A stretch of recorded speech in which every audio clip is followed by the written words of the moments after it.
ঢাকা ৩টা টার্মিনাল আছে, মহাখালী, গাবতলী আর একটা আছে সায়দাবাদ।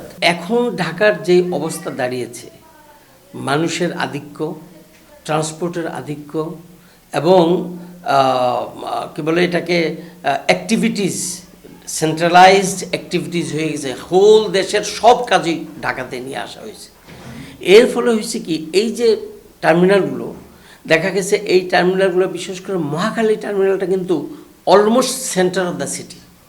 এই সেন্টার অফ দ্য সিটিতে সেই দূরপাল্লার গাড়িগুলো কিন্তু সব ঢোকে।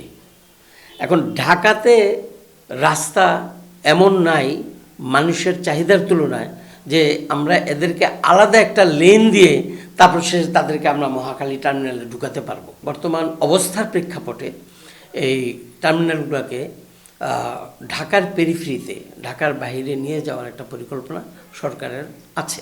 উইদিন দ্য ঢাকা সিটি যেই আমাদের ক্লাস্টার হিসাবে আমরা যেই গাড়িগুলো চালাবো, ওই গাড়িগুলোর জন্য আপাতত এই টার্মিনালগুলোকে ইন্টারনাল ডিপো হিসাবে ব্যবহার করা আর কি, যে মানুষ যাতে করে এইখানে বসে ঢাকা শহরের ভিতরের যে গাড়িগুলো চলবে তাদেরকে তাদের যাতায়াতের সুবিধার্থে এই টার্মিনালগুলো আপাতত রাখা হবে। আমাদের ট্রান্সপোর্ট সেক্টরের সত্যিকার অর্থে প্ল্যানিং শুরুই হয় 2004 সাল 5 সালের থেকে।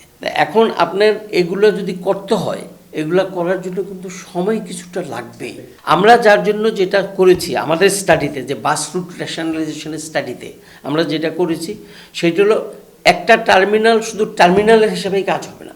সেখানে যেমন মানিকগঞ্জ থেকে, এদিকে গাজীপুর থেকে, এদিকে নরসিংদীর থেকে, তারপর নারায়ণগঞ্জ থেকে যেই গাড়িগুলো প্যাসেঞ্জাররা ঢাকা আসবে তাদেরকে ওইখানে ট্রান্সফার টার্মিনাল হিসাবেও কাজ করবে। শুধু টার্মিনাল সরিয়ে দিলে জ্যাম সরে যাবে না। আবার আমি আমার কথাই আসতেছি, রিলেটেড অ্যাক্টিভিটিসগুলোকে আপনার করে যেতে হবে। আপনারা যেমন মনে করেন ওই থোক বেসিস একটা জিনিস চিন্তা করে আমরা ভাবি যে এটা যানজট সরিয়ে ফেলবে, হবে না। এটা ইন্টার রিলেটেড, একটার সাথে আরেকটা রিলেশন আছে।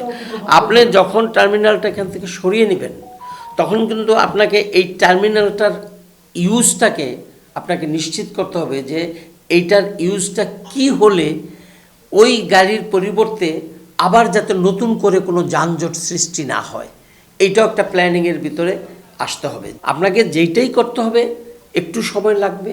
50 বছরে আমরা কিছু করতে পারিনি, আমাদের একটু সময় লাগবে।